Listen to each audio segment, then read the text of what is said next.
Itu jelas mereka, cuman di saat itu mereka nggak berwujud manusia, cuman kayak hitam gitu aja. Cuma kayak bayangan? Cuma kayak bayangan gitu. Itu selama 3 hari. Oh. 3 hari, tapi itu posisi pun nggak di bawah, di atas pohon ketemunya itu. Itu kalau jenisnya jenis genderuwo. Jenis genderuwo, tapi nggak semua genderuwo. Genderuwonya apa ya? Tergolong kapasitas genderuwo yang memiliki kekuatan di atas rata-rata. Oh. Mungkin mendekati siluman lah. Kuwi nyandhiele selama kuwi. Pirang dino lo Mas? Dia tuh tanya. 3 hari, katanya cuma 3 hari, padahal selama 113 hari tadi. Lah, ketika selama itu saya tanya itu diajak ke Bali, ke Parangtritis, pokoknya diajak jalan-jalan itu.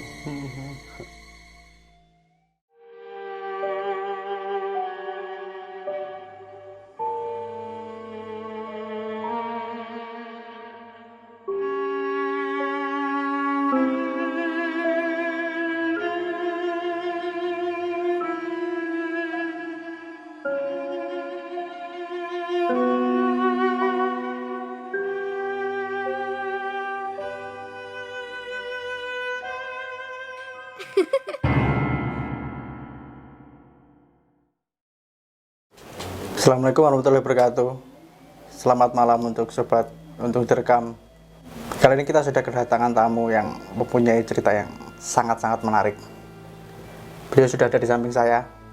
Selamat malam Mas. Selamat malam. Malam juga. Namanya siapa Mas? Mau diperkenalkan? Ki Bagus. Ki Bagus. Ya. Kali ini mau membawa cerita apa Mas? Cerita tentang anak hilang. Anak hilang. Anak hilang. Fenomena anak hilang. Baiklah teman-teman, sebelum kita lanjut ceritanya, jangan lupa untuk teman-teman yang mempunyai cerita horor atau cerita mistis, bisa langsung kirim di DM kami di @untungdirekam. Selanjutnya kita masuk ke ceritanya. Awal mula hilang itu gimana Mas? Itu terjadi sekitar tahun berapa Mas? Itu sekitar tahun 2018-an. Itu tetangga atau saudara atau gimana Mas? Ya apa, gini ceritanya dari awal. Itu saya tinggal di suatu daerah. Di suatu daerah tersebut ada teman saya, teman akrab. Jadi awalnya itu kalau itu hilang itu saudaranya itu kenal saya. Oh ya. Kenal saya, lalu minta tolong gini. Awalnya nggak tahu hilangnya kemana, nggak tahu. Cuman yang jelas dibawa makhluk halus gitu aja. Itu anak usia berapa Mas yang hilang? Itu anak sekitar udah SMP, sekitar berapa tahun? Sekitar 13 tahunan lah. Gitu.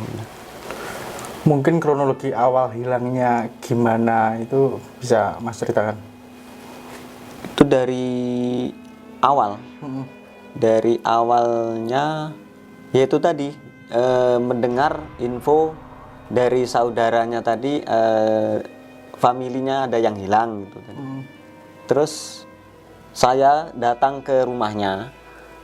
Lalu saya tanya-tanya gini.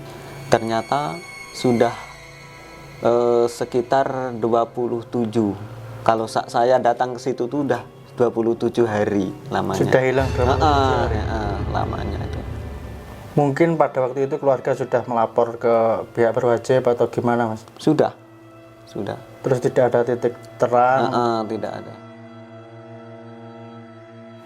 Setelah dicari sampai ke pihak berwajib belum ketemu, akhirnya menghubungi Mas Bagus.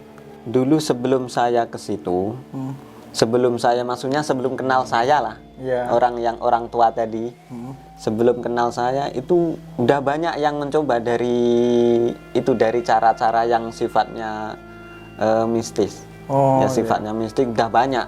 Tapi ya itu tadi belum waktunya, mungkin nggak tahu lah apa gitu. Jadi saya ke situ, terus itu orang yang hilang tadi, anak yang hilang tadi itu dilihat di mana tempatnya ini, lalu ketemu. Setelah ketemu ya saya agak saya kerjakan. Oh Mas, itu hilangnya berapa hari Mas ya? Itu Total hilangnya? totalnya hilangnya sekitar 113 harinan. Sangat lama sekali Mas. Iya, 103 hari baru pulang. Itu untuk prosesi pencariannya atau prosesi cara menemukannya itu gimana Mas?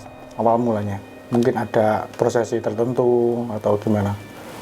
Awalnya gini, waktu pertama kali saya datang tadi menemukan anaknya yang anak hilang tadi di sini, itu mulai saya kerjakan. Mulai dari dengan cara malam tidak tidur itu selama 3 hari. Selama 3 hari itu tidak tidur malam itu. Di rumahnya situ? Di rumahnya situ. Gimana itu Mas cara melihatnya, melihat anak yang hilang itu? Itu tadi setelah ketemu, ternyata di situ, ketika awal kalau jelas di situ itu jelas mereka. Cuman di saat itu mereka nggak berwujud manusia, cuman kayak hitam gitu aja. Cuma kayak bayangan? Cuma kayak bayangan gitu. Itu selama 3 hari. 3 hari, tapi itu posisi pun nggak di bawah, di atas pohon ketemunya itu. Tapi tetap di lingkungan rumahnya situ? Ya, tetap di lingkungan rumahnya situ. Ada makhluk apa itu Mas yang menyembunyikan? Itu kalau jenisnya jenis genderuwo. Jenis genderuwo, tapi nggak semua genderuwo. Genderuwonya tergolong kapasitas genderuwo yang memiliki kekuatan di atas rata-rata. Mungkin mendekati siluman lah. Mungkin genderuwo yang sudah tua banget. Ya, bisa jadi gitu. Iya Mas, itu untuk fisiknya kan juga hilang Mas ya? Itu yang Mas lihat itu fisiknya atau korinnya atau apanya itu Mas? Itu ketika selama 113 hari itu selagi pengalaman saya itu selagi itu masih bisa dipantau di mana-mana, itu kan dipindah-pindah itu tuh. Dipindah-pindah dari sana, lalu di situ itu baru ketemulah di titik itu. Ya. Terus apa mungkin kan itu selain wujud fisiknya yang hilang, terus bisa dikatakan jiwanya atau nyawanya kan juga ikut hilang juga. Itu apa mungkin berpisah? Jadi si badannya di sini, terus nyawanya di tempat lain, atau gimana? Gini ya, selama saya pantau itu sebenarnya raganya, tapi posisi raga tersebut di alam sebelah. Di alam, maksudnya di alam, bukan alam kita, alam sebelah lah. Itu. Jadi selama itu bisa dipantau ke sana ke sini, itu bisa diikuti. Itu dari segi fisik loh. Dari segi fisik, tapi posisi di alam sebelah. Sedangkan yang ke sana ke sini itu sebenarnya cuman dalamnya aja. Istilah mungkin korin lah. Korinnya dibawa sampai jauh. Ya dari bawa jauh-jauh juga. Seberapa jauh Mas dia di bawahnya itu? Itu pernah di Jogja, pernah waktu ketemu itu saya tanya. Itu pernah di Jogja sampai ke Bali, pokoknya jalan-jalan ke sana. Itu pengalaman dia, itu saya tanya ketika udah pulang tuh.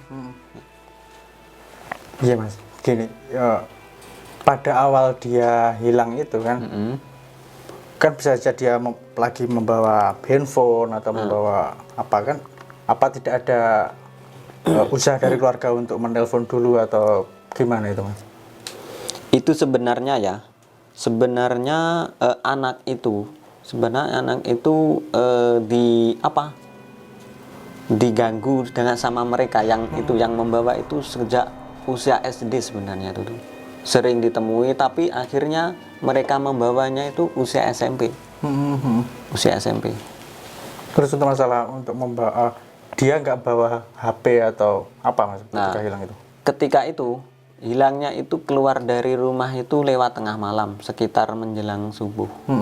Menjelang subuh lah, itu posisi mereka bawa handphone. Posisi itu. Jadi selama 3 hari selama yang hilang tadi, keluar dari rumah tadi, itu bisa dihubungi selama 3 hari handphone. Tapi setelah itu udah nggak bisa, di mana-mana udah nggak ada yang nggak ada kontak, nggak apa namanya, lost kontak lah. Lost kontak. Terus kok akhirnya bisa ketemu itu gimana mas? Ada prosesi apa yang mas lakukan untuk ketemu itu? Gini ya, dari awal itu selama itu kan saya datang ke situ kan selama berapa tadi? Sekitar 27 ya. 27 hari saya ke situ. Habis itu ya menjalankan ritual-ritual kayak apa puasa gitu. Jadi proses mas, itu proses dari bertahap. Kemarin itu saya di situ hampir satu bulan awal. 1 bulan awal itu itu di sana, ditempatkan di sana. Setelah itu saya ikutin jasadnya tadi loh yang di alam sebelah tadi. Itu 1 bulan. Kemudian pindah lagi ke sana lagi. Itu ada yang 3 minggu. Terus ada yang pindah ke sana lagi, ada yang 1 minggu. Setelah itu itulah menjelang 113 hari tadi mereka itu pulangnya itu di rumah saudaranya. Jadi bukan di rumah dia? Bukan di rumah dia sendiri. Kenapa itu mas?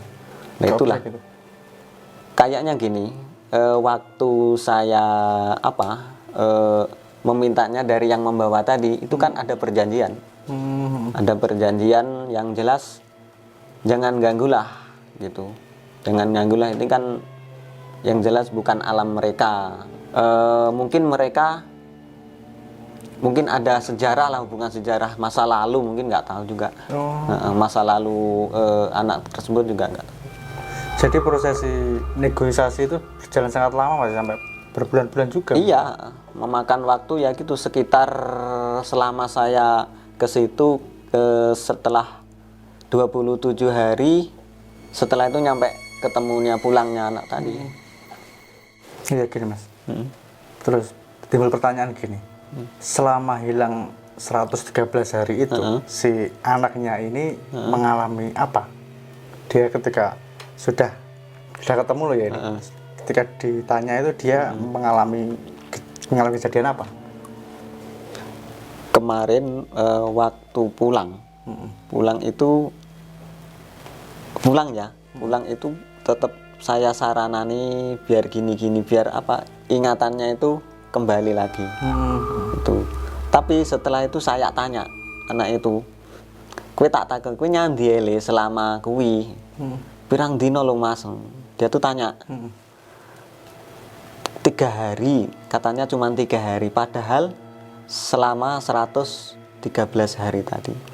Lah ketika selama itu saya tanya itu diajak ke Bali, ke Parangtritis, pokoknya diajak jalan-jalan itu. Tapi dia sadar nggak mas yang ngajak itu siapa? Ya saya tanya itu cuman orang besar gitu aja yang ngajak, dan temannya itu 3 orang. Tapi jelas sosok temannya itu? Nggak jelas. Pokoknya orang gitu aja temannya tadi, yang temannya yang diajak orang besar tadi. Cuma 3 orang. Terus ini mas, untuk yang pertama tadi kan ketika sudah dikasih sarana yang pertama tadi kan, sosoknya pertama yang terlihat itu cuma bayangan kan mas, belum nyata, dalam wujud manusia. Wujud itu butuh proses gimana atau berapa lama sampai dia berwujud manusia. Yang pertama itu waktu saya ke situ ya, waktu saya ke situ itu istilahnya menjalani ritual. Menjalani ritual itu posisi dia itu cuman hitam kayak bayangan gitu. Kayak bayangin gitu aja. Terus setelah itu proses berjalan kan. Proses berjalan itu 1 minggu itu baru nampak manusia, Baru berwujud baru wujud manusia. Bentuknya gini lah itu. Setelah itu, nah itulah awalnya mereka itu dipindah ke sana. Oke. Oh iya Mas, ini waktu hilangnya itu, sebelum hilang itu apa mungkin si anak ini dapat firasat atau mungkin perasaan kok mau diajak gitu? Itu waktu SD memang sudah pernah didatangi sama yang ngajak itu loh. Sudah pernah didatangi lah. Setelah itu normal, nggak ada apa-apa. Kemudian mereka kan setelah SD kan masuk SMP, kelas 1 nggak ada apa-apa, baru kelas 2 itu didatangi lagi. Awalnya keluar rumah yaitu menjelang subuh, mereka itu pas tidur itu kan bawa HP, terus dia kan merasa dipanggil itu dibangun, mereka diajak lah istilahnya, diajak di luar itu, baru mereka keluar dari rumah. Setelah itu hilang dari rumah. Tapi posisi itu posisi membawa HP. Banyak kejadian seperti ini ya. Mungkin ada yang dibawa kolong wewe, ada yang dibawa genderuwo, anak hilang terus ditemukan di kali. Masih banyak kejadian lagi. Mungkin dari Mas Bagus, gimana nih cara atau kiat agar terhindar dari penculikan makhluk halus itu? Jadi gini, kalau zaman dulu memang sering banget kejadian kan, sering banget. Kalau sekarang ada sedikit, cuman ya hati-hati gitu aja. Kalau wewe mungkin kalau sekarang kan rata-rata di kali. Kalau sekarang itu kali juga ramai. Jadi kalau punya anak kecil itu ya pokoknya hati-hati kalau mungkin ke kali ya Pak. Biasanya kan yang sering terjadi kan di kali itu, di sungai itu, wewe itu. Kalau untuk genderuwo itu saya kira untuk zaman sekarang tuh memang ada, tapi memang jarang sekali. Jadi untuk menghindari itu ya kalau kita kan beragama Islam, mungkin banyak-banyak ingat kepada Tuhan, kepada Allah. Entah itu setelah menjelang tidur, mungkin di rumah sendirian itu banyak berdoa. Itu aja. Jangan lupa doa lah ya teman-teman ya. Baiklah, itu tadi cerita dari Mas Bagus. Dan masih banyak cerita yang menarik dari Mas Bagus.